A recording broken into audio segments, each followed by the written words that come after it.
Hello and welcome to Dungeons Deep RPGs. This is our Kids on Bikes campaign, episode 2.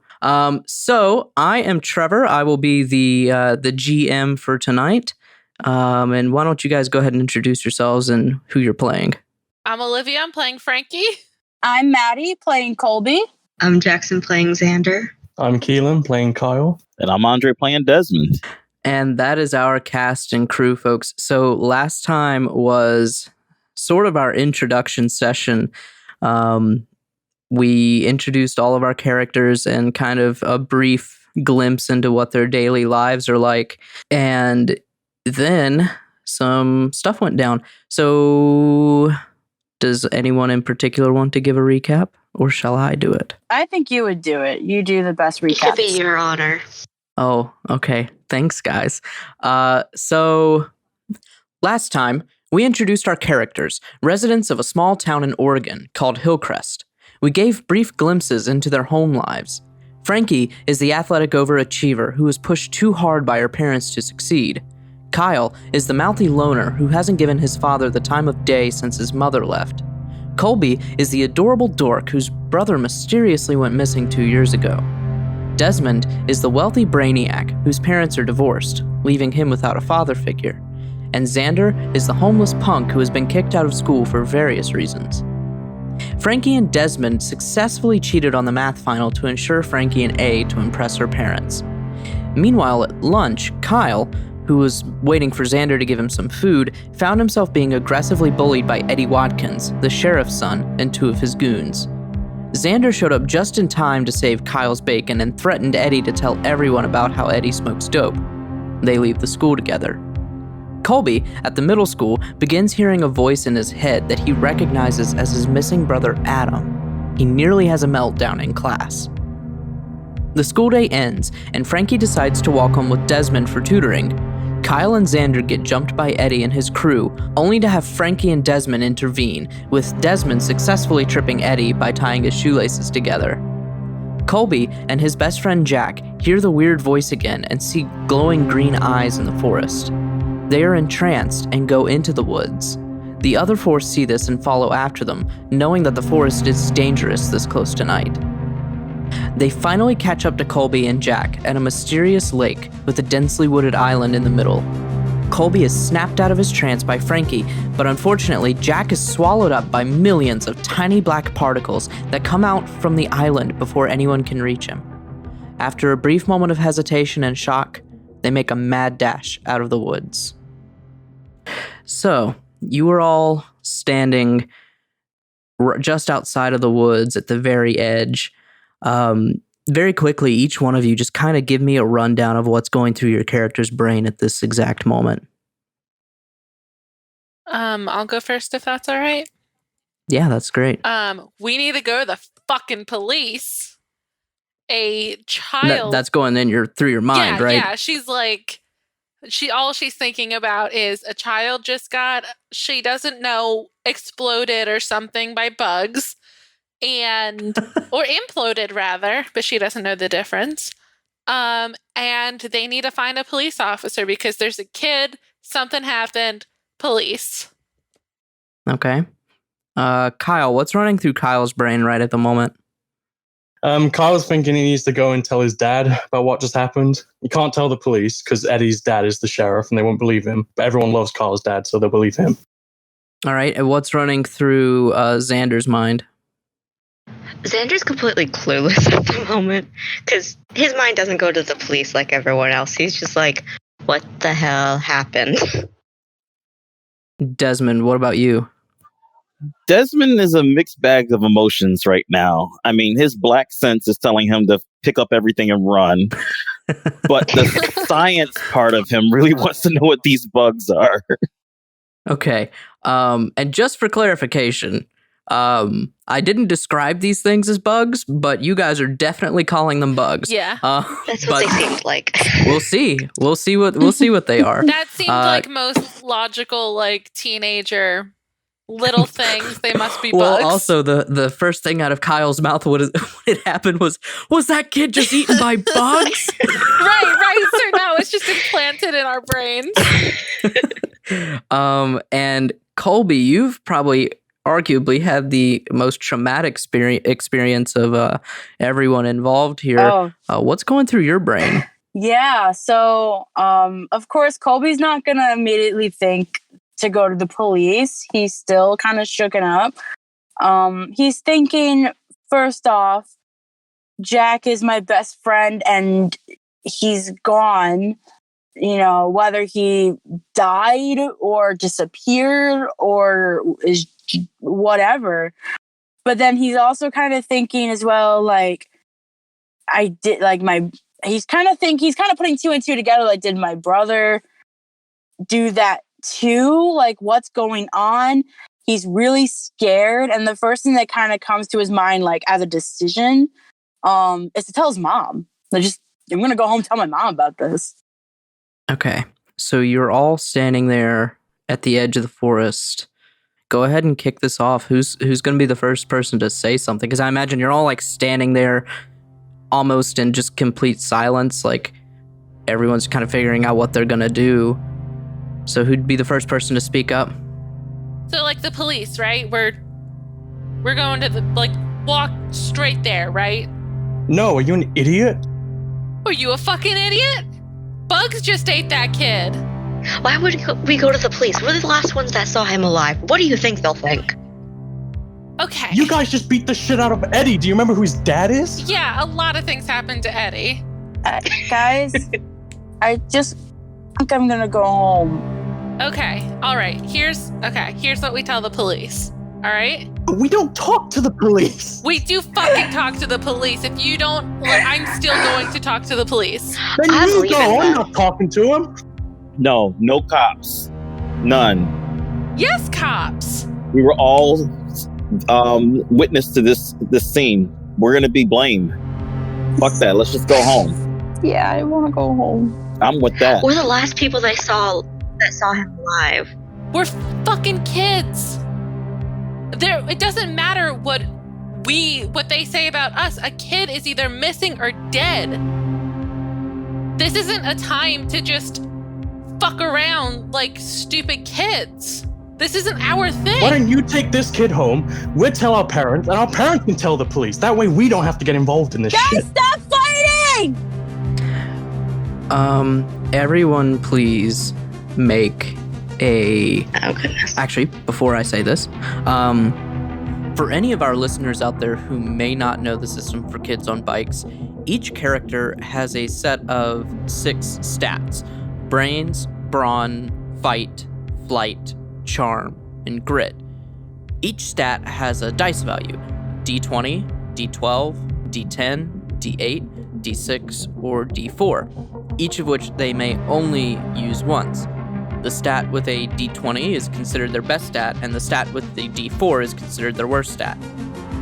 Whenever a player wants to do something that would require a check, they must roll the applicable stats die against a target number, which is set by the GM. If they roll equal to or greater than that number, they succeed with varying degrees of success, and if they roll lower, they fail with varying degrees of failure. A player who fails receives an adversity token, which they can use to add +1 per token spent towards later rolls. So, for example, if Desmond rolls a 4, and he needs a 7 to succeed, he can choose to spend 3 adversity tokens, should he have them, to succeed on his roll. So, by the way, before I have you guys roll, please tell me how many adversity tokens each of you have, if you have any. I have 3. Okay. I've got 2. All right. I think I have 3 or 4. Because I didn't use any. Okay. I have I can look at your character sheet. You've got 5, Colby. Oh, I have 5. Okay, because I remember I didn't Yeah, use because I anything. think you failed a lot of rolls. Yeah, you didn't have So a if good they time. fail a roll, they gain an adversity token. Nice. All right. Now I need everyone to roll. I need everyone to roll brains for me, please. Oh no. I'm not going to give you the TN of this. Okay. Okay, Keelan, what did you roll? Or actually, everyone just read off their rolls one at a time. So we'll start with Kyle. Rolled a 1. I got an 18. 18. I rolled an 8. Or a 7, sorry. I got a 2. Oh, goody. We're all dumbs besides Desmond, so Desmond, as everyone is having this argument here about what's going on, you see out of the corner of your eye, long down the street that's across this small little field before you get to the woods, you see someone standing at the end of the street, definitely watching you all. However, you can't really make out a face or anything like that, but they're definitely standing there, staring. I say, guys, shit. Somebody saw the whole thing. Good. No, not good. Not good. what do you mean not good? Frankie looks around to see who he sees. Do you point that person out? Oh, yeah, absolutely. Frankie goes towards them in a non-threatening way, as non-threatening as she can be. They're pretty far away. And you're just gonna start walking towards them? Yeah, she's just going towards them.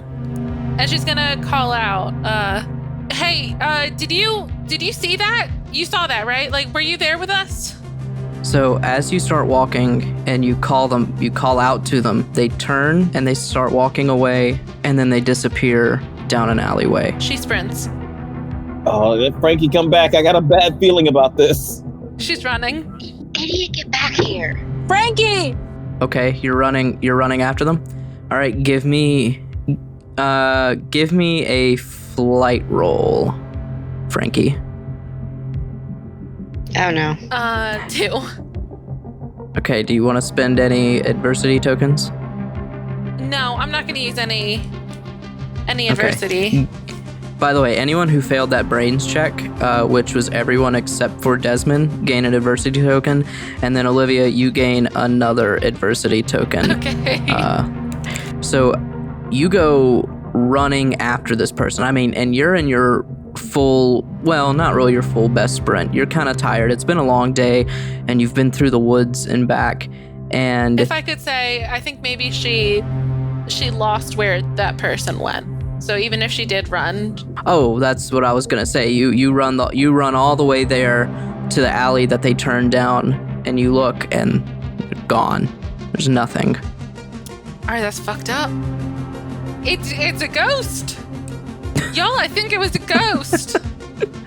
Or it could be Bat Squatch. No, Bat Squatch is bigger. We all know Bat Squatch is much bigger than that. Don't fuck around. So now you guys know that at least you have 2 witnesses. One person who has seen you going into the woods, and as far as you know, one person that has seen you leaving the woods. Actually, you have 3 people that have seen you going into the woods because Eddie had his 2 doofus friends with him. All right, well, I'm going to the police. Anybody else want to follow me? Go ahead. They're never going to believe us. No, keep me the fuck out of this. All right. And what about poor Colby here, who's been probably crying, I think is what I heard earlier. Just kind of crying in the middle of you guys. Middle of the teenager business. The last thing Colby wants to hear is fighting. No, he's thinking that he really cares about Frankie and wants to, help her out and maybe go to the police, but he also and deep inside he just wants to go home and tell his mom and kind of cry and get that stress off of him. So he's kind of conflicted. He asked Frankie what he should do. So Frankie, what should I do? Well, you also know that it is well past the time that you should be home, Colby. And it is actually, I mean, it's dark outside now. By the time you guys actually left the forest, the sun had gone down and the moon was up. Shit, my mom's gonna beat my ass. Yeah, me too. Frankie's gonna kneel down to Colby and she's gonna say, I know this is really scary. We just witnessed something that I don't think any of us know what we actually saw, but I'm not doing this to protect myself. I'm doing this because your friend might be in danger. We don't know what we saw. Your friend could still be alive, and we need all the help we can get if we're gonna save him. And I think that help has to come from the police. You really think he's alive? I don't know. But if he is, if there's a 1% chance that he is, or even if he's not, we owe it to him to find somebody to help us. We're kids. We can't figure this out by ourselves. You think my mom's gonna be mad if I come to the police with you? You got lost in the woods. You had no control over what happened. If she's mad, I mean, I'll talk to her for you. I'll help her understand that, I mean, your friend just got lost or something. I'm gonna come with you. I don't want to talk about it right now. Okay. Yeah, no, we're gonna need a better story because we're not supposed to go anywhere near those woods, okay? Nobody's gonna believe that. Not to mention, most of you beat the shit out of the deputy's son. I don't think he's I'll gonna deal with that. I was the instigator in beating the shit out of him. I will deal with Eddie. Oh, and he's not the deputy. He's the sheriff. Yeah, I know. I realized after I said it, Sheriff. I say we go home, we don't mention anything about it, and we send in an anonymous tip to the police. People saw us. Yeah, but we don't know who and they're gone. Eddie saw us. You do know Eddie saw you. What if Eddie goes and right when he finds out that the kid's missing, goes and tells his dad that he saw a bunch of us go in with the kid? That's going to make us look even more suspicious than if we go there and tell him ourselves. No, because if we go and tell him ourselves, that's actual evidence. That's his word versus what actually Either happened. way, they know that we're there. If you want to go to the police, you can do that yourself. No way in hell am I going in that direction. Me Okay, neither. Xander, okay, all right. What I'm going to say is we went in after the two kids. We found Colby. We think we saw something go on with Jack. We're not sure. We don't know what we saw, but we do know that we didn't find Jack. So you think you saw Jack, but you didn't see Jack. We think we saw Jack, but we maybe not. Maybe it was a figment of our imagination. I don't know. You're such a bad liar. Exactly. This is exactly what's going to happen. Okay, then come with me and lie better. Frankie, you think that maybe I could try telling the police? Yes, you can tell the police everything you want to tell them, and I will support you if you decide to tell them every truth. Let the damn kid go by himself, and as long as he doesn't mention us, we're good. Fucking hell. Let's just go.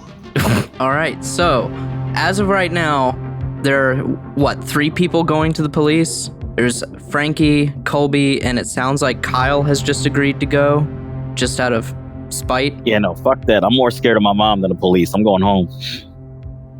All right, so Desmond, you're going home. Yep. And Xander, Xander's not going to the police. He's got stuff in his bag.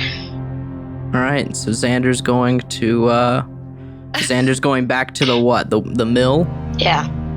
I will say, right. Frankie expected it from Xander.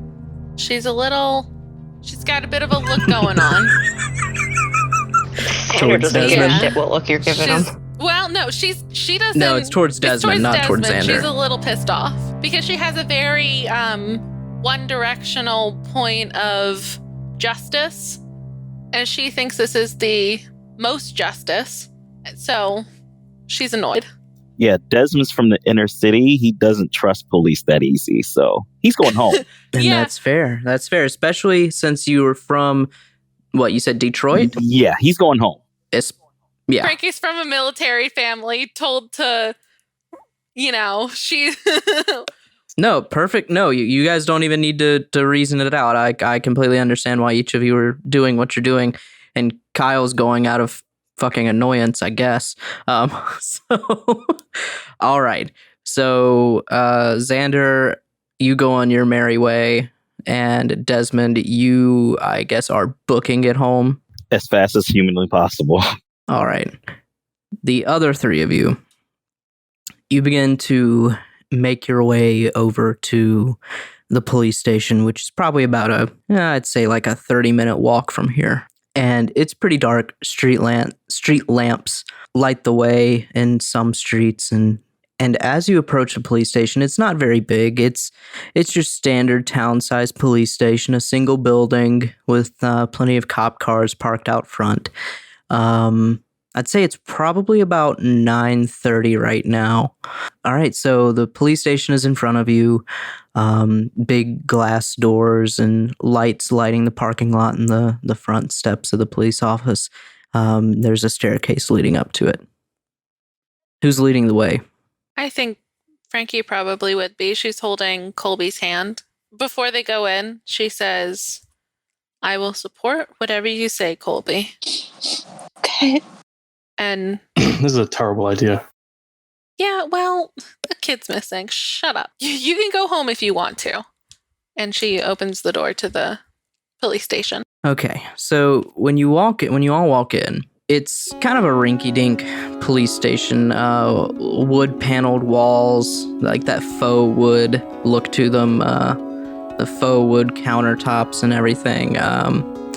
There are some chairs in the lobby waiting area with a couple of vending machines. There's a few people sitting in the lobby, and they've actually had, just from the old times, they still have a little tiny cell in the front of the station to just hold drunkards and people who've just been picked up for very, very minor crimes or just need to sober up for the night.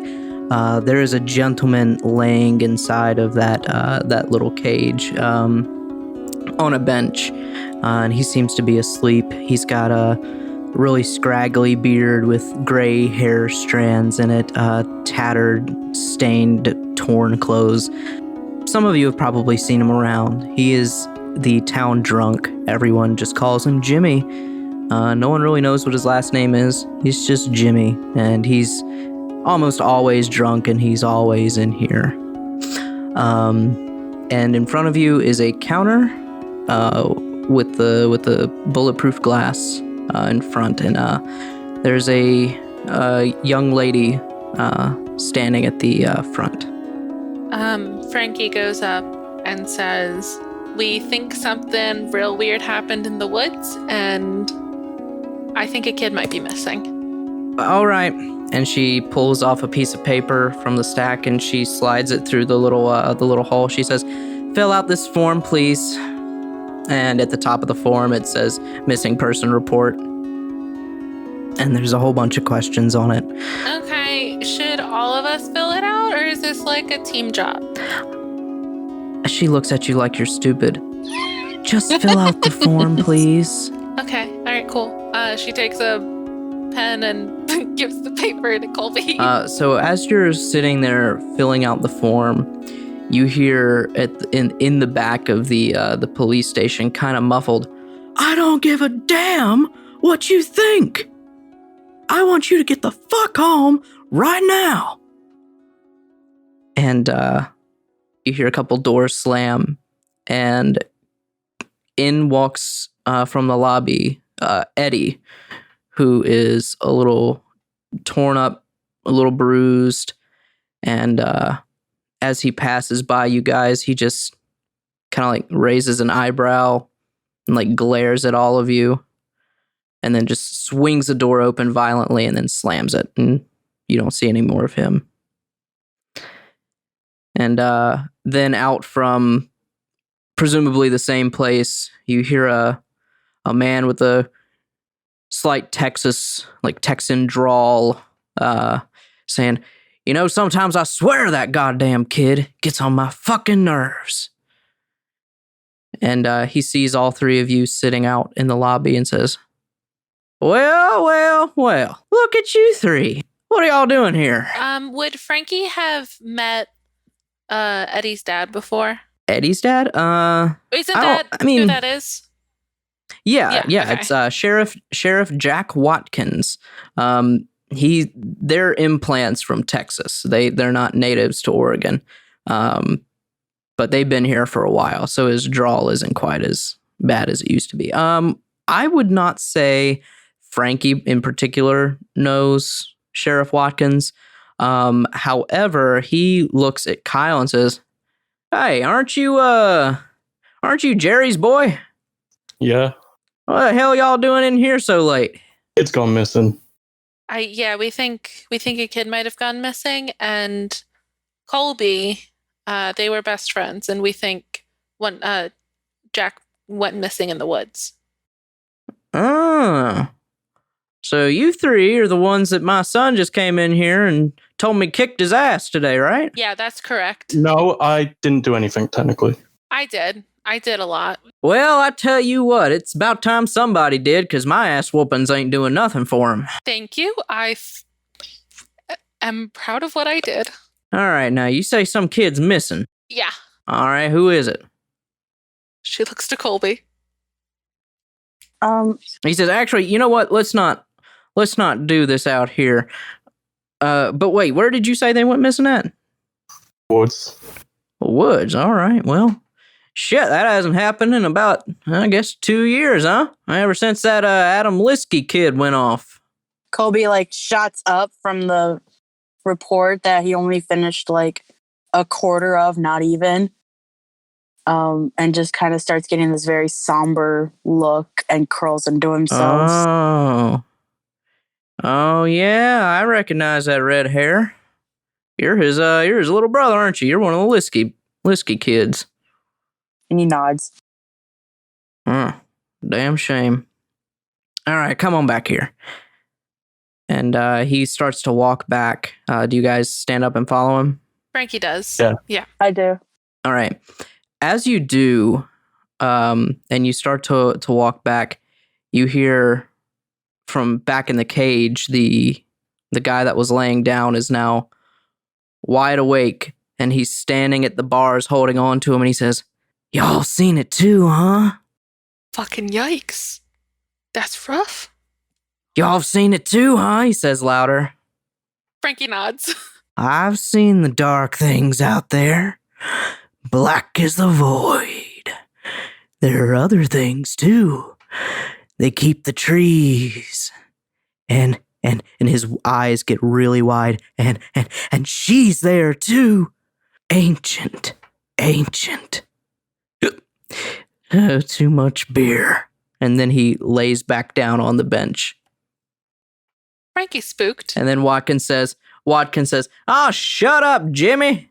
God damn. You'll be lucky if I let you out of here in the morning." And he says, "All right, come on, kids. Let's go."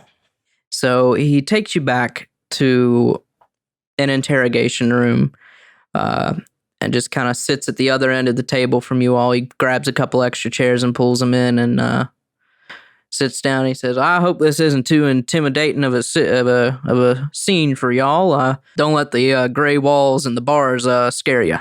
All right. Tell me what you saw. I need to hear everything beginning to end."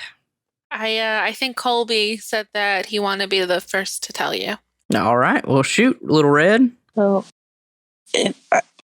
So me and Jack were heading to my house, and I wanted to go. And You wanted to go where? home. You're going to have to speak a little louder. And he kind of shovels up. I wanted to go home, and Jack wanted me to go to the comic shop. Then I heard Adam's voice, and I got scared. And then Jack heard it too, and I don't really remember what happened after that, but I saw Frankie, and I went towards her, and she was with some other people, and this one too. And he kind of points towards Kyle, and then I turned around, and Jack was still there, but there was this thing that came out of the lake. It was black. It almost looked like slime. Oh, hold up now, here, kid. Look, I'm not into any kind of pranks now. And what it sounds to me is like y'all are just trying to pull some damn Could prank. I interrupt for a second? What we saw. Excuse me, young miss? Who taught you your manners? Yeah, it's been a day. I'm sorry. But what we saw was really weird, and I don't think any of us saw it correctly. Maybe it was an alligator. I don't know. But it was something. So you're saying a kid got eaten by an alligator out in them woods? I don't know. An alligator in Oregon? I don't know. It was something. Mr. Officer, sir, look, my friend's gone, and I heard my brother's voice. I'm really scared. I want to make sure he's not gone too. All right, damn, kid. Don't start crying on me now. Shit. I can tell you what I saw. All right, well, hell, somebody tell me something that sounds like sane. We saw the two kids run into the woods. We chased after them. We got to the lake, and only this one was there. We never found the other one. All right, now what was all this shit about alligators then? I don't know what they're talking about. It was just speculation. Okay, so y'all ran in after, I assume, Colby here, and who's the kid that's missing? His name's Jack. So you and him were running out in the woods, and these kids came after you, and, well, you have to know what happened to Jack then, by all reasoning. You were the last one that saw him. There was black, and he got swallowed by the lake. All right, kid. Sounds like it's about your bedtime. Damn. No, all right. Look. You know what? I'll look into it. All right. Look, y'all just get home. All right. I don't have time for this kind of shit tonight. I mean, yeah. So Frankie starts getting up. So you guys start to walk out of the police station. As you're walking out, the drunk guy in the cage, you hear him whisper, "It's gonna come for you all too. Just you wait." And you guys leave. So I assume you all, well, what do you guys say to each other? Oh, that was a great plan, Frankie. I'm sure the police will get right on that. Whether or not they believe us now, the kid's gonna show up missing. And at least we've made our statement warning them that he's missing. Yeah, good work telling about the crocodile. Very believable. It's just speculation. We don't know what we saw. You just said we didn't see anything. It would have been just as believable. Colby already said he saw something, and I didn't want to throw him under the bus like you did. Oh, cry me a river. I'm going home. All right. Frankie's going to walk Colby home. Okay, so you all head your separate directions. Desmond! Yes. So you're sprinting home, and as you're running, you see out in the distance that same figure standing at the end of the road watching you. I'm like, shit. And I stop and stare at the figure. Do I pick up any more details? Sure. Give me another brains roll. TN a 7. 9. Awesome. You make out that this person is not wearing normal clothing. You can't really make out color or design or anything, but you see that there's a hood, and it's a very long gown with long sleeves. Almost looks like a Jedi robe or something. I say, hey man, you better leave me alone. My mom's gonna kick your ass. When you speak up to him, he turns around and starts to walk away slowly. I say, I don't have time for this, and I turn around and just run home as fast as I can. And as soon as you get within sight of your house, you can already see your mother sitting on the porch in her favorite rocking chair, rocking slowly back and forth. Does she see me yet? You don't know.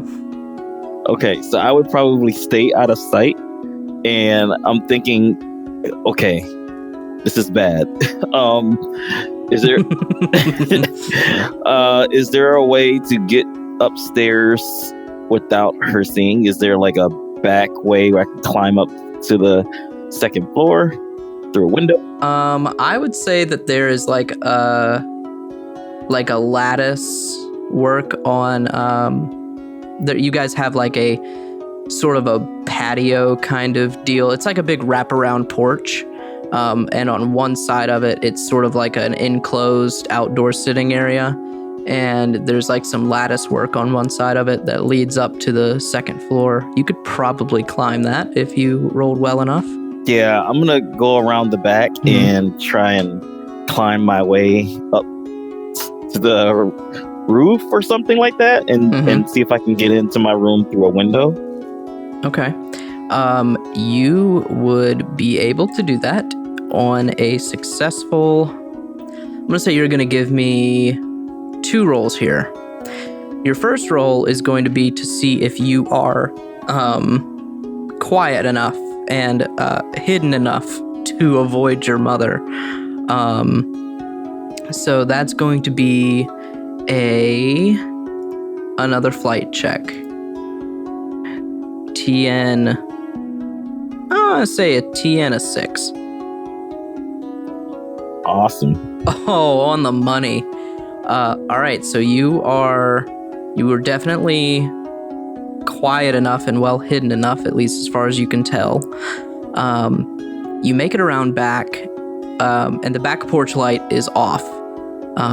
So all you have to do now is climb up the lattice work onto the roof. All right, I begin to climb. All right, give me one more. Actually, give me this time a brawn check because you gotta climb. That's gonna be hard to do. And TN's gonna be 10. Ooh. All right. How much are you spending any, or do you have enough to get to 10? All right. No, I already did. I spent 2. Yeah. So you crit failed that dice. So you start to climb, and you get maybe about halfway up when one of the you put your foot down on one of the lattice beams, and it snaps, and you start falling back onto the ground, and you hit the ground with a nice thud, and then the back porch light flicks on, and oh shit! You see your mother step out onto the back porch, and she says, "Desmond Jones, get your little ass in here right now. You and I are going to have a talk." And you know what talk means. Yeah, I get up and I start limping inside. Yeah, Yeah, we're going to talk about you paying for my new lattice siding too. Okay. You get inside and the door slams behind you. She says, "First things first, where the hell have you been?" I'm sorry, Mom. I've been out. I couldn't make it home. I tried to. Oh, yeah, yeah, I know. You've been out. Same damn excuse as your daddy. Yeah, I know, but you don't understand, Mom. Something happened and I couldn't make it home in time. Yeah, yeah. What happened? I wanna hear. I wanna hear and see if your story is as good as I'm hoping it is. Cause it better damn well be pretty damn good too. And Desmond looks kind of like sideways a little bit. He's torn on whether to tell her the truth or not. And he looks up. He said, "Mom, I'm sorry. I know. I should have been home, but I got jumped, okay? And I didn't want you to get involved." Jumped? Yes, I got jumped. Who the hell did you get jumped by? Me and the girl next door, we got into it with Eddie, the police officer's son. Him and a bunch of boys we got into a fight, and we got jumped pretty bad. And I didn't want you to get involved, so I stayed out, and I'm sorry. But he's the sheriff's son. I mean, this never happened before. It just happened the one time. Please don't get involved. I promise, I'll take care of it. Well, it doesn't look like you did a damn good job of taking care of it in the first place. So why in the hell shouldn't I get involved here, Desmond? And besides, I'm not gonna, even if you're gonna get an ass whooping of your life because you're turning in this late, 2 hours late nearly? And then, on top of that, I swear, but just because I'm mad at you about this doesn't mean I'm gonna let somebody beat on my boy. I say, Mom, Me and the sheriff gonna have a talk. Mom, ever since Dad left, you've always told me I need to grow up and be my own man. And you're not going to allow me to do that if you keep interfering with my business. If you do that, they're going to keep trying it. And not only them, but other people. Let me be my own man and let me handle this, please. All right, then. Be your own man. So, since you're your own man, you can finish up the dishes, you can heat up your own food, and find yourself upstairs in bed. And guess what? Tomorrow, when you get home from school, which you're coming straight home from school, you're going to do some man work. You're going to mow the lawn. You're going to weed the garden. But I got And she computer starts club listing tomorrow. She's, I don't give a damn about your computer club. You're coming home. And if you don't come home, I'm going to come and get you. Shit. Okay. I mean, okay. What did you just say? I mean, yes, ma'am. Get your ass upstairs right now, Desmond. She points. You lucky I ain't whipping your ass. He limps upstairs and just runs in his room and shuts the door. And then he opens his computer and tries to do as much research about the bug that he saw as possible. You hear her call upstairs, and don't you be on that damn computer none either. I'm going to come up there and unplug it. And then when I unplug it, I'm going to chuck it out the window. You hear me? He sighs, yes, ma'am. And he just flops on the bed and goes to sleep. Also, the World Wide Web was not quite a thing yet. So researching on True. the internet, probably not going to happen. It's 1986. True. Jackson, Xander, you're on your way home. Are you casually walking? Are you running? What are you doing? I'm kind of like speed walking, Okay. like not wanting to flat out run because I don't want to draw attention to myself. But it's Right. like, yeah, I definitely don't want to be here. Okay. So as you're walking back, and I assume you're going to the mill, you're not going to your parents, right? I was actually thinking that while everyone else was doing their thing. I would imagine he's actually probably going to go to his parents tonight because of everything that happened. It's kind of like, what the hell? Okay. I need you to make a brains check. Ooh. Oh, your dice exploded. You get to roll it again. Good thing, too. So what's your total there? 14.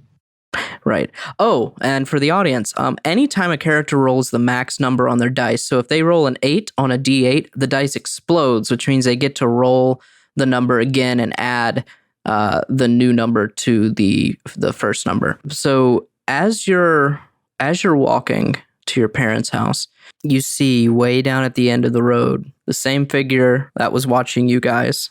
You notice that this time there isn't just one. There's 3. Oh, hell no.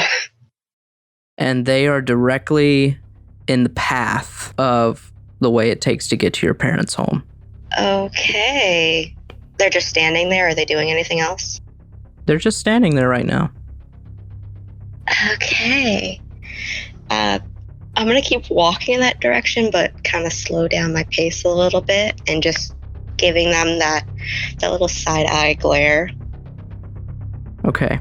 Now, the way that they're standing, I guess I should inform you, is that they're standing literally across the street, almost like they're blocking the road. Okay, so they're literally blocking where I can walk. Yeah, they're literally blocking your path. I mean, you'll be walking between them if you try to go through. But yeah, they're just standing there.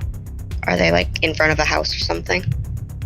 No, they're standing like across, like they're standing where cars drive on the road. Okay, that's what I was making Like sure. horizontally, yeah.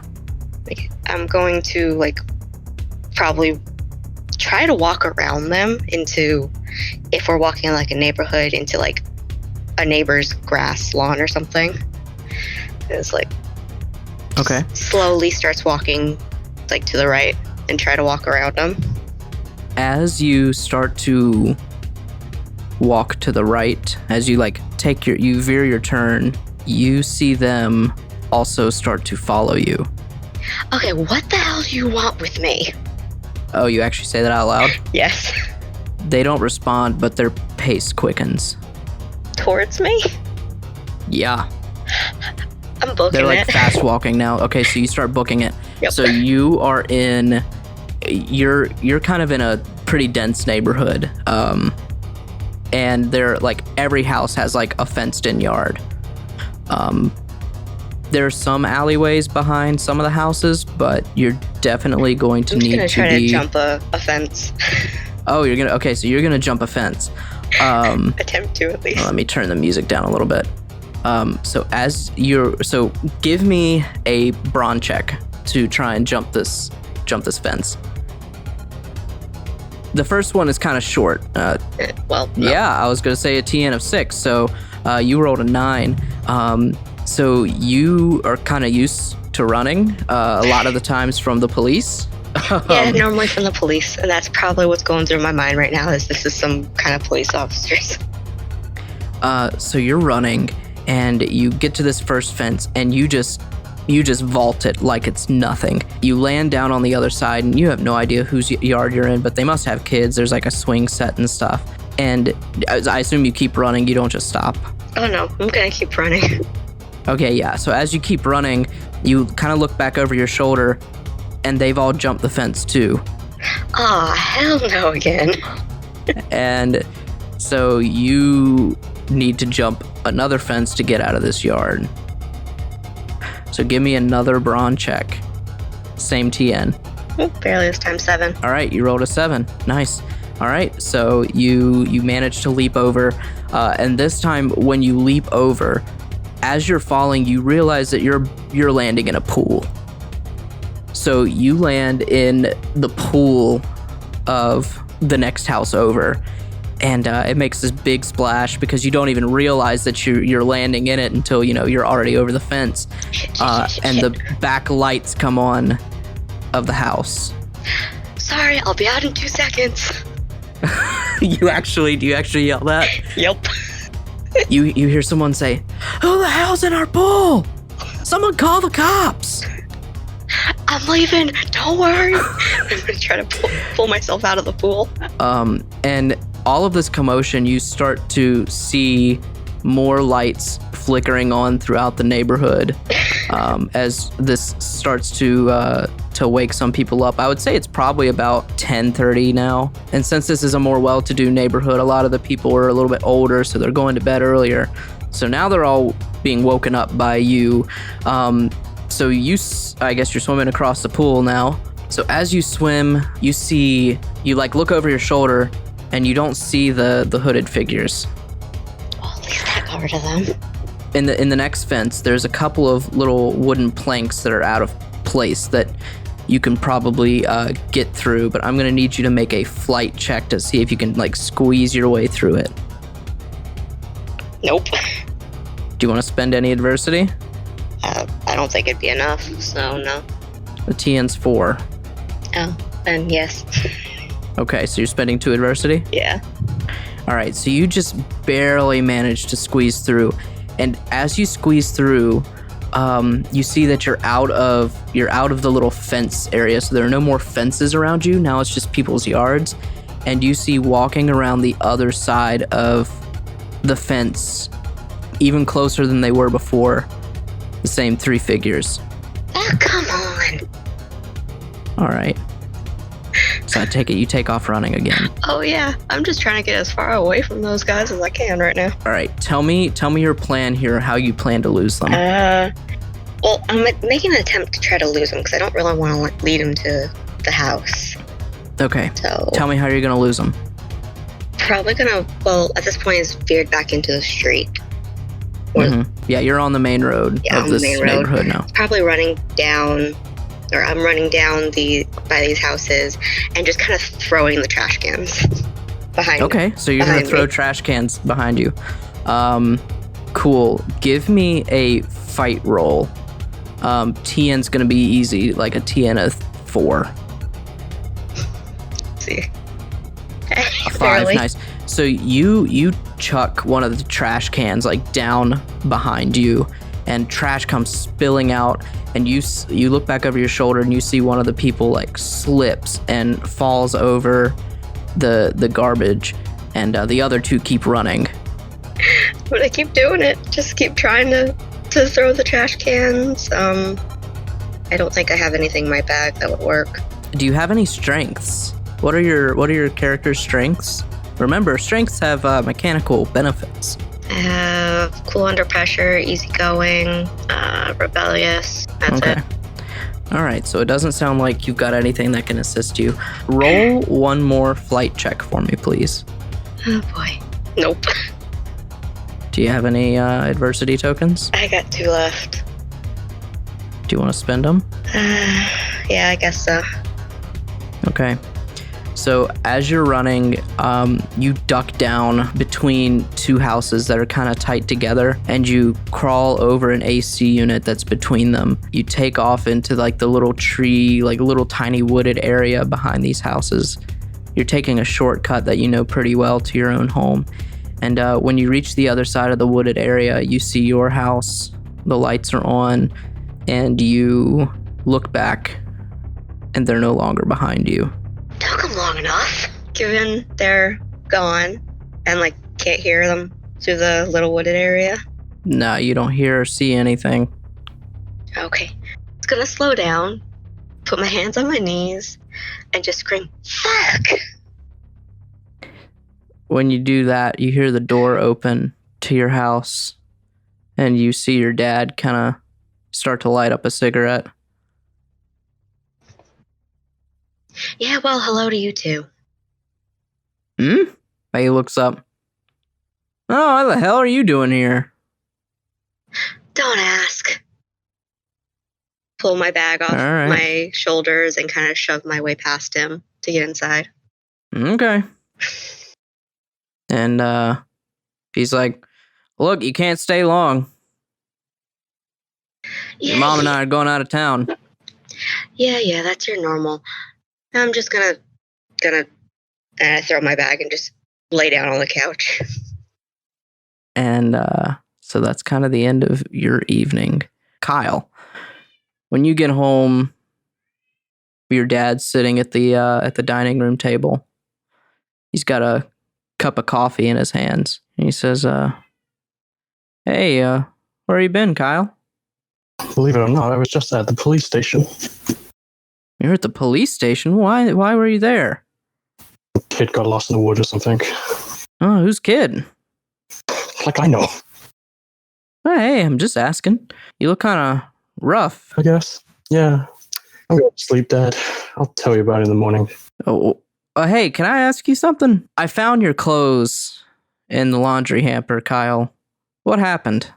Are you getting bullied at school, or did you just have a really messy lunch day? Yeah, I just decided to pour my lunch all over myself, Dad. It's just my fetish, you know. Look, there's no need for sarcasm, Kyle. Like, I'm just trying to talk to you. What's going on? I don't know, Dad. I don't think we can talk. He just sips on his coffee and shrugs his shoulders, and he just lets out a long sigh. So you head up to bed? But just before I go to bed, I say to Dad, the police are going to come around about what I told them. Don't make me sound bad, all right? Kyle, why are the police gonna come around? I already told you, Dad.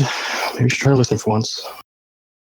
And he's just like, eyes wide, sitting there like, I have no idea what to do with my son. And you go upstairs and you go to bed. Frankie and Colby, you guys are walking home. Yeah, I'm taking Colby home first. Yeah. You get Colby to you guys make it to your homes, and do you say anything to Colby? She says, I know this is real wild, but we will figure out what's going on, and I will protect you. Thanks, Frankie. Do you want me to talk to your mom first? Do you want me to talk to your mom, or do you want to do that? Are you good? What do you need? Maybe you can explain why I'm coming home really late. I will do that. Yes. Okay. Thanks. So she goes in with Colby. So you go, and Colby opens the door, and basically as soon as Colby's mother hears the door open, she sprints to the foyer and like grabs Colby in her arms and it's like, "Where in the world were you? I was worried sick. I almost called the police." We've actually been at the police station, ma'am. If I could What in the world for, Francis? well, it seems like Colby ran after his friend into the woods and to protect his friend in a very valiant way, but his friend's gone missing. And What friend? Which one? Jack, Mom. Jack Fern? Yeah.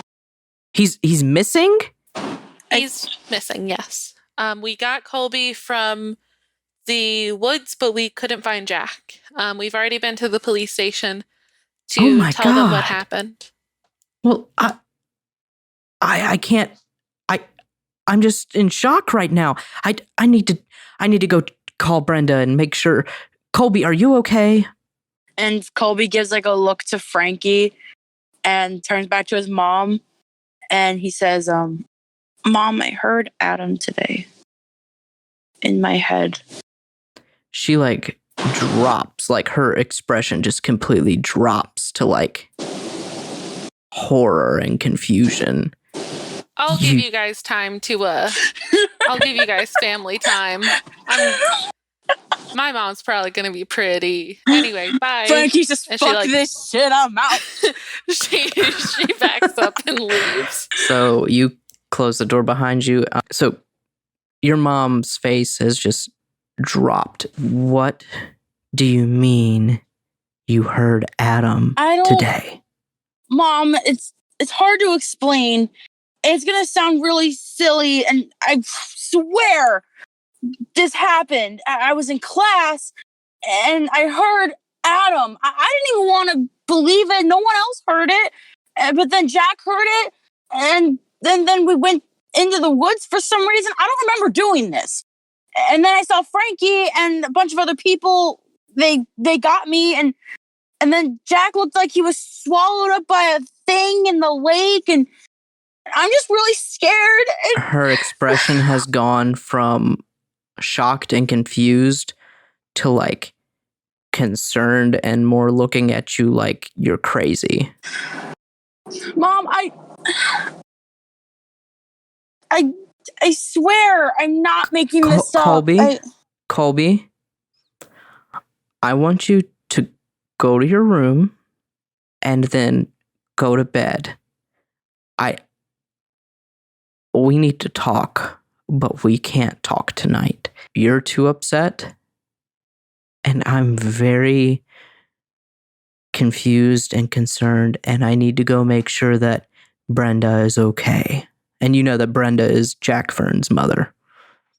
As you're walking up the stairs, you hear kind of the little rotary phone going as she's dialing the number, and then you hear her just say, "Brenda? Yeah, it's Sharon. Is Jack home?" And you don't hear anything from the other line, and she says, "Oh my God." And then by that time you've closed your door. And can I do an extra thing while I'm in my room? Go ahead. Is there a window? I'm gonna assume there is. Yeah, there's a window. All right. So Colby is obviously very mixed feelings, sad, stressed, scared out of his wits. But right now he kind of just feels emotionally tired with all these thoughts in his head. So, and just like before he really does anything, he goes over to this drawer right under his nightstand and pulls out a really like almost like sentimentally made Batman mask. And he puts it on and opens the window to his room and climbs out to the roof. And he sits on a little corner of the roof and starts to brood. Okay. As you're sitting on the corner of your window, which there is like a little roof, like a sloped roof, so you could actually sit on that if you wanted. Yeah, so it's kind of like as soon as if you've seen those houses with the sloped roof, it's like right outside of the window. Yeah, so you're sitting out there, and the moon is very full, very, very bright. You see down the road a hooded figure, the same one that everyone saw before, staring at you. I don't say anything or go inside. I just continue to brood. The figure stands there for maybe 10 or 15 minutes and then turns and walks down an alleyway, and you don't see any more of them. Frankie, you get to your house, which is right next door to Colby's. And it's right next door to Desmond. I think Colby's was a little further away. Desmond, that's right, yeah. You're a street over from Colby. So you go to your house. Do you just go right in? Yes. So when you walk in, you walk in and you're right in the living room. The lights are off, but the TV is on and flickering very low, and your dad is in his lazy boy, sitting at the chair in front of the TV, snoring. He's very much asleep, snoring very loudly. All the other lights in the house are off. Your mom's car is not in the driveway. Okay. She goes over to her dad and gently wakes him up. Oh, Frankie, did you just get home? Yeah, so some stuff went down. I think a kid is missing. We just went to the police.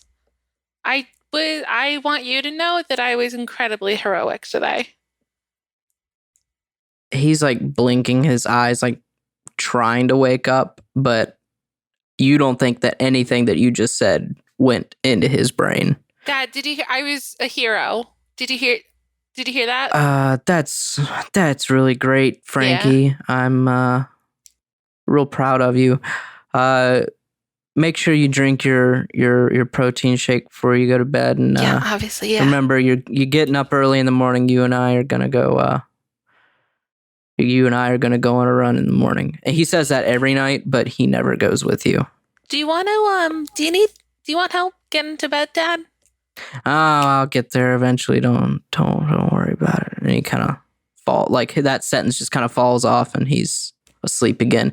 You see next to him on a little nightstand a bottle of whiskey with a little highball glass that's empty. The bottle of whiskey's not empty, just the highball glass. Okay. But the cork is out and everything, so he's had a few. Is there any blanket nearby? Yeah, there's a little like knit blanket on the back of the couch. She takes the blanket off and puts it over top of him. And then she gets a glass of water for him and then goes to bed. All right. Do you do anything before you go to sleep? Like what's your nighttime routine? Well, she takes her makeup off. She washes her face. She does You're looking in the mirror. You're looking in the mirror, and the bathroom upstairs is directly, like it's at the very top of the stairs. So when you get to the top of the stairs, there's a hallway that kind of goes left to right, and the bathroom door is right there in front of the stairs.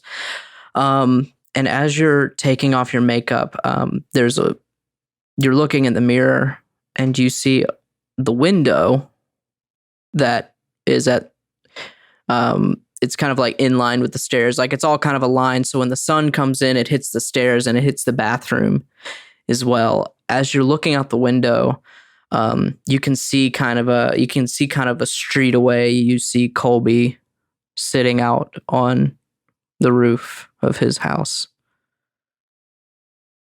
just kind of brooding. She doesn't want to get involved in that emotional baggage. That's totally fair. She does a few like exercisey things, like some push-ups and stuff. And she like gets changed in. Okay, so the next day things happen per usual, with the exception of the fact that you know that Colby, you see the police are kind of sitting in front of the Fern's house, and Brenda Fern is sitting out on the patio with her head in her hands, sobbing while she talks to the police. And her husband is sitting there as well, rubbing her back. And it's not the sheriff that you see talking to her. It's the deputy sheriff, Ronnie Johnson. The day kind of goes by. And as usual, you all go to school and everything. As per usual, it's the last week of school. The week kind of progresses as normal. Is there anything that you all wanted to do or take care of during the week? Anything pertaining to what's happened, and just anything in general? Not for Frankie. I think she's trying to live her normal life. Not exactly. She's just kind of like, it happened, done. Colby, I don't think this is super important, but Colby is going to try to avoid socializing. Like, he has more friends than Jack, of course. So, and he's a very talkative little boy, but he's trying to just going straight to school, straight to home, brooding every night to try to cope with this feeling of guilt, as well as all these different things. Like, you can even argue every freaking emotion under the rainbow. Like, it's just this poor kid right now. Okay. Kyle? I think Kyle just treats the week as normal. He doesn't do anything different. Desmond, what is your week like, other than the fact that you've got so many chores that you can't breathe, right? Yeah, his life is miserable. He's probably spoke up a little bit too much about being an adult, and his mom showing him the hard way. So his life is pretty miserable. However, he is spending any free time that he could possibly gander in the library at the school, trying to dig up more information on the science of what he saw. We will come back to that, Desmond. So, Xander, what is it that you're wanting to do during the week? Considering I wanted nothing to do with the situation, I'm going to pretty much treat the week as normal. Because I didn't want to deal with this in the beginning. On Wednesday, it's midday. What are you doing on a Wednesday? Midday? Doesn't really have a set schedule, so I'm probably somewhere in like whatever the equivalent of downtown is. Okay. Maybe. Yeah, no, there is a downtown. There's downtown Hillcrest. In downtown Hillcrest, there is the comic book shop, the town library, the arcade, a few political offices, Jerry's Hardware, which is Kyle's dad's store. I mean, there's all kinds of stuff to do downtown. It's just whether or not you have the money to do it. I don't have that money. But I'm probably sitting outside a store, let's say the hardware store, just because convenience. Okay. Sitting outside the hardware store, kind of like on the ground. My bag's next to me while people walk by. And I'm just tapping my drums on the ground and on the wall. Or not my drums, my drumsticks. Okay. On the ground on the wall. So as you're sitting there, Jerry, Kyle's dad, their last name is Davis, by the way. Kyle's last name is Davis. So Jerry Davis walks out of the hardware store and he's got, his work clothes on, and he starts lighting up a cigarette. Says, what are you doing out here, kid? Same thing I do every day, dude. Fair enough. What are you doing out here, old dude? He chuckles at that and says, I was going to have a smoke, but I seem to have forgotten my lighter. And I'm going to reach over to my bag, kind of ruffle around in the very few items, and pull out a lighter and just hold it up without saying anything. Thanks, kid. Say, what's up with your funny haircut? It's just a thing. What's up with your funny haircut? You notice that Jerry is basically bald except for like the back and sides of his head. I figured that's he says, wait till you get older. Wait till you get older, kid. It'll happen to you too. And he chuckles. You're not half bad, kid. I like you. What's your name? Xander. Xander, what? Say, shouldn't you be in school? I probably should, but school doesn't want me, so.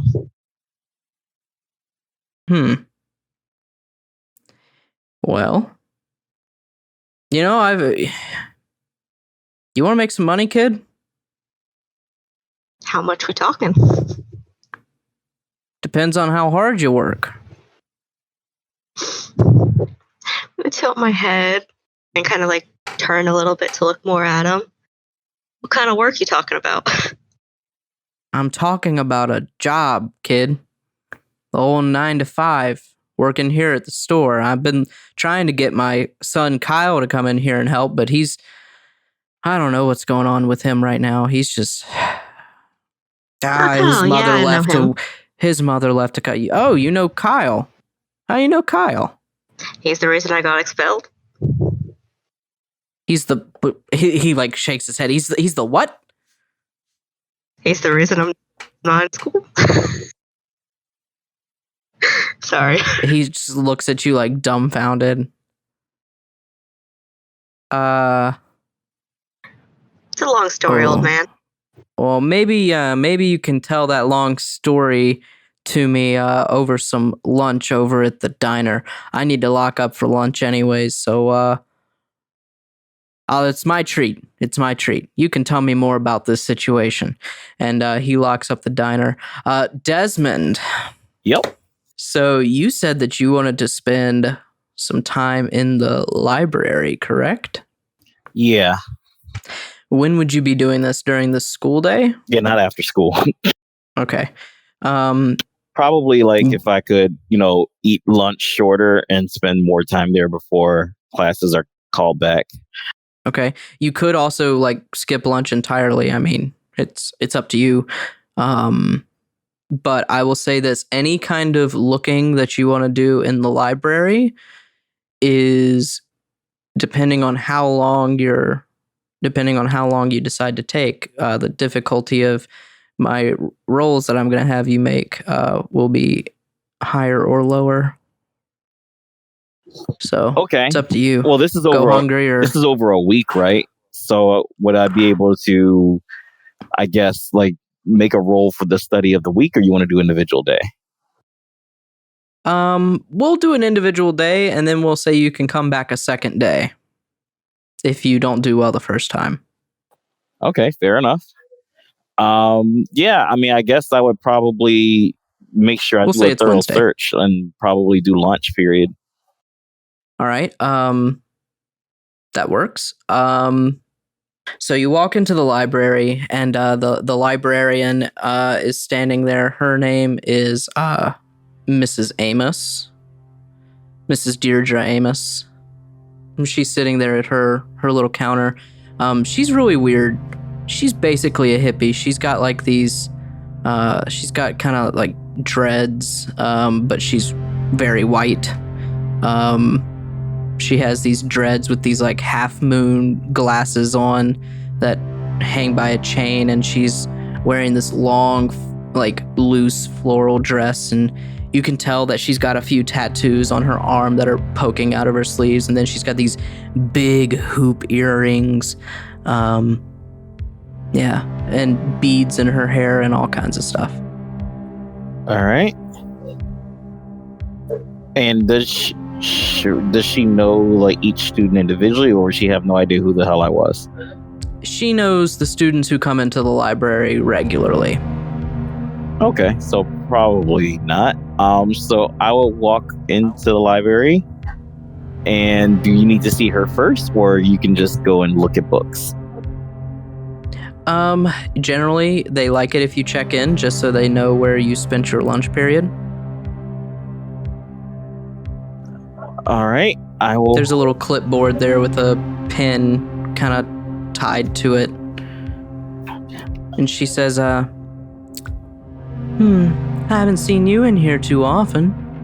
What's your name? Name's Desmond, ma'am. Desmond. That's a wonderful name. It's very nice to meet you. Sign in, please. All right, he signs his name. Can I help you find anything, Desmond? He says, yeah, can you point me in the direction of, see, I'm into insect collecting, and Oh, that's a wonderful hobby. Yeah, just got into it, and I need some help, like, identifying some things that I caught. Okay, sure. And she takes you over to the section that is all about nature. And she says, you'll find all kinds of things about bugs and other animals in the nature section. There's a little row on this bookshelf here. There's tons of stuff about bugs.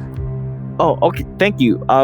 Ma'am, can I ask one more question? Can I get a book about the bugs and the history of the forest? Maybe some local insectology or even local history?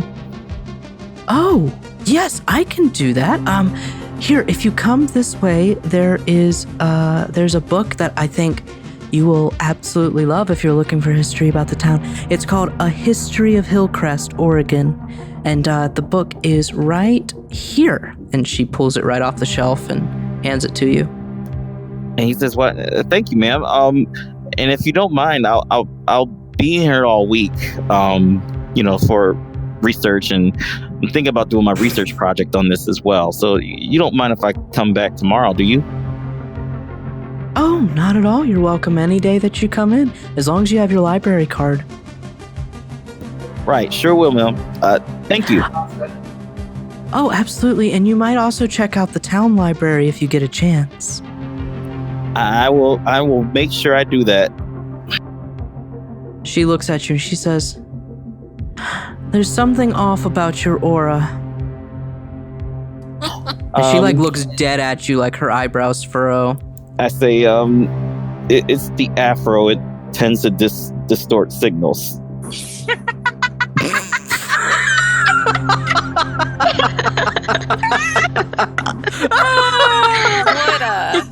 What a thing. She looks very confused at you and she says, No, honey, it's something else. Something is off. And she goes back to her little rotunda where her computer is that she keeps track of books that are checked in and out. And Desmond kind of like walks away and rolls his eyes and says, Miss Amos got that good shit. And so you've got this book now, A History of Hillcrest, Oregon. Do you research in this book? Oh yeah, absolutely. Okay. Give me a brains roll. And since this is a prepared action, because you've got time to sit here and do it, give me a brains roll. TN, we'll say 7. Oh, a 19. That's almost a natural 20. So you fly through this book. But are you like taking notes and stuff as you read? Oh yeah, absolutely. Not writing in the So- book. I ain't fucking with Miss Amos like that. Right. So you find some interesting tidbits inside the book. Back in the earliest days of the town, there were a group of people. There were the Hillcrests who founded the town, and there was another family. Someone give me a name. Gregory. No, not a first name, like a last name. Andre, since you're in the book, give me a last name. Let's go. I don't know. Hawkins. Okay, there were the... Wow, how appropriate. Stranger Things 3 just, came out. So, there were the Hillcrests and the Hawkins. The Hawkins family was kicked out of the town for doing very strange rituals out in the woods. Strange nightly rituals. And when they started to... When town pets started to come up missing,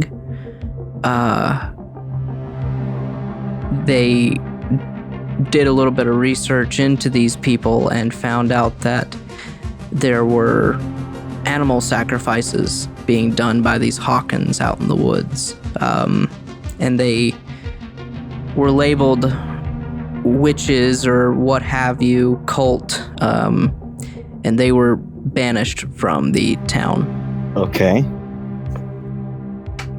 And that is what you... Well, okay. Sorry. There's a couple more things. You also know that probably about 40 years later, after they were kicked out of the town, children started mysteriously going missing every couple of years. Usually just one child at a time. Sometimes there were 3 or 4, or at most 10 that went missing in one year. But there would be a few years between them, but most of the time it's usually 1 or 2 kids. And the usual span between those is like 10 or 15 years between like disappearance strings. But you kind of notice a pattern in recent years. It's been getting a little more frequently. The years have been dwindling down with how frequent they happen, from 15 to 10 to 7 to 5. And you know that since Jack, the last person that went missing since Jack was only 2 years ago.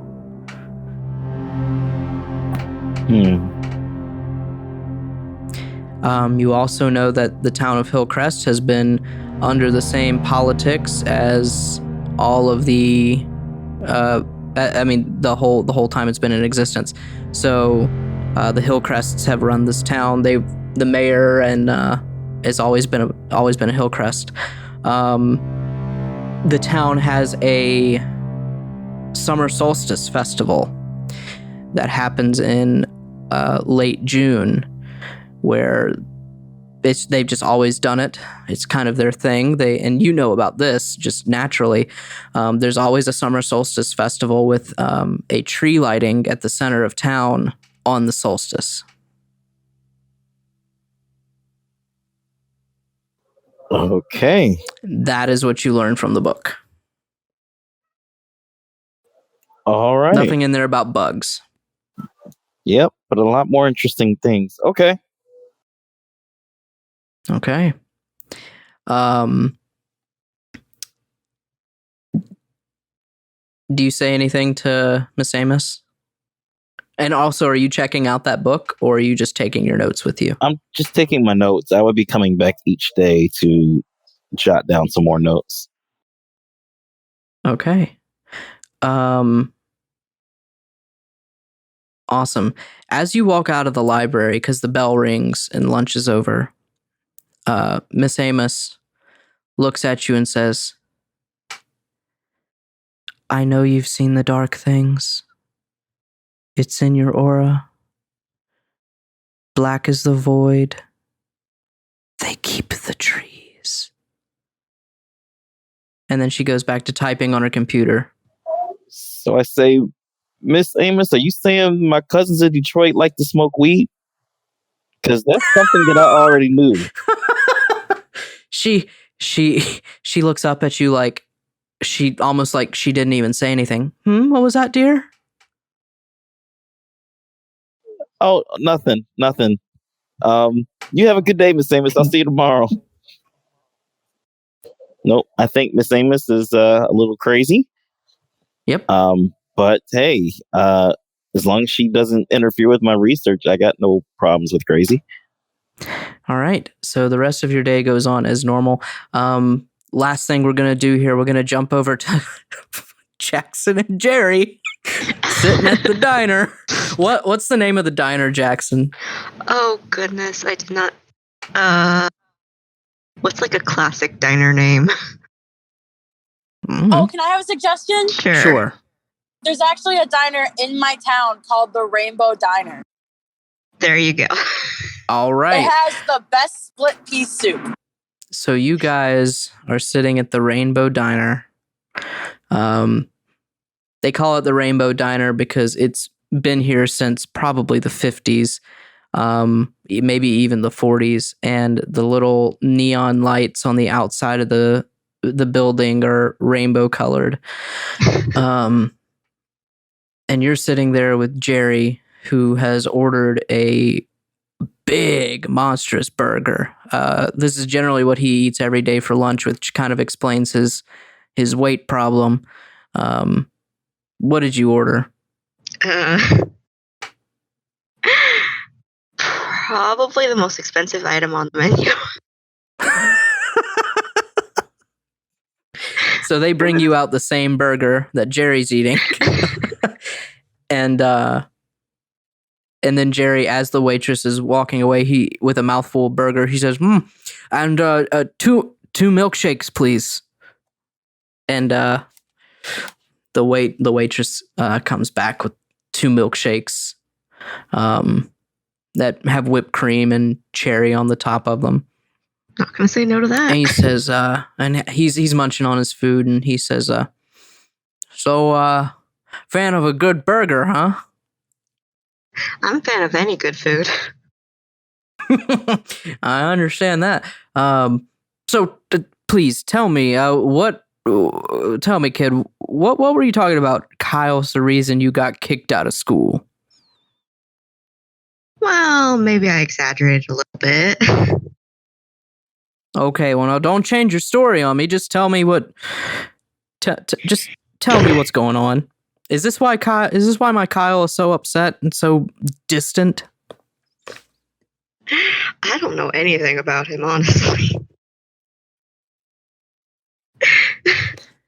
Okay, but how is he the reason you're kicked out of school? He's looking at you pretty sternly. I'm gonna munch on the burger in between like mouthfuls of food. Like, well, that shithead is the one that always covers for me. You're saying that you do stuff wrong, takes another big bite, swallows, kind of looks painfully because he doesn't really chew it much. And so you do bad stuff and he just covers for you? More or less, yeah. But why? Peace, Kyle. He's too nice for his own good. And this is coming from the nicest person in town. And he knows he's nice. Jerry knows he's the nicest person in town. He's too nice for his own good. I just wish he would be happy. This explains a lot. What did you say your name was? Xander. Xander, what's your last name? I never came up with a last name. Come up with one. Gregory, because that's the last name I had thought of before. Xander Gregory. Okay. Well, Xander Gregory, seems like you've got a good friend in my boy Kyle. I don't even know if he really knows my name. Well, reckon that doesn't matter too much to him. I don't think he has too many friends, so maybe try to Yeah, that was a hang bug out with him there. some, and maybe some of his good will rub off on you. Doubt that. In the meantime, what I brought you here to do was to offer you a job if you want it. Depends how much you're paying. Hey, Andre. Hey, Andre, Yeah? how much would a job have paid a teenager in the 80s? Oh, boy. I'm getting too old for this shit. Ask the teacher, he must know. It was probably like minimum wage back then. I mean, minimum wage was Well, yeah, but, 5 what? like $5.25. maybe lower than All right. that. It's like He just says, Yeah, it's probably like $4.75. I want to think. he just looks at you and says, well, we'll start you out minimum wage, but you'll get good hours. We're open every day except for Saturday and Sunday, 9 to 5. And since it doesn't look like you're doing much schooling anyways, and school's about to be over, you might seem like you want some money. And he can kind of tell that you are not really with shelter or clean clothes or anything like that. Yeah, I don't try to hide it. Mhm. But you got to promise me that you're actually going to work. You can't just sit around my store and not do anything and expect me to pay you. He says, so, he wipes his hands kind of half-heartedly on his napkin, puts a hand out and says, we got a deal? I'm gonna take a big old bite of the burger, and like with a mouthful, kind of give him like this. Instead of shaking his hand, I'm pretty much gonna give him like a high five. Yeah, sure. And he's very confused, but he says, all right, kid. Deal's a deal. You start tomorrow. Be there at 9 a.m. Actually, be there at 8:30 a.m. So I'm gonna look down at my plate and kind of give a look of like, oh god, what have I done? He chuckles at you and he gets up and he says, waitress, check please, and I'm covering both of us. And he pays the bill and he says, he's actually getting ready to walk out the door, and he says, I gotta go take care of the rest of the day. See you tomorrow, Xander. And he's like looking at you questioningly like, that's your name, right? Gonna give a peace sign as he walks out and finishing the rest of the food. Just like making no effort to follow him, just like, see ya. All right. Folks, I think we're going to call it there. And, wow, that was an interesting session. How the hell? How did I end up with a job? we made progress. We have made progress, and Desmond found out some really interesting stuff. Now it's just a matter of Desmond convincing everyone else that there's a thing, at least from what Desmond can see, there's a thing. Hey, Desmond, if you were to go to the police station, you would have found out more shit. Exactly. Fuck the police. Fuck the police. Thank you all for sticking around and watching. If you made it to the end of this. We are Dungeons Deep RPGs. You've been listening to Kids on Bikes. You can find us everywhere where podcasts are hosted. All major podcast hosting sites. Apple Podcasts, iTunes, iHeartRadio, Spotify, Google Podcasts, all of those wonderful places. Oh, Stitcher as well. Thank you guys for listening. Bye. Have a good night. Bye.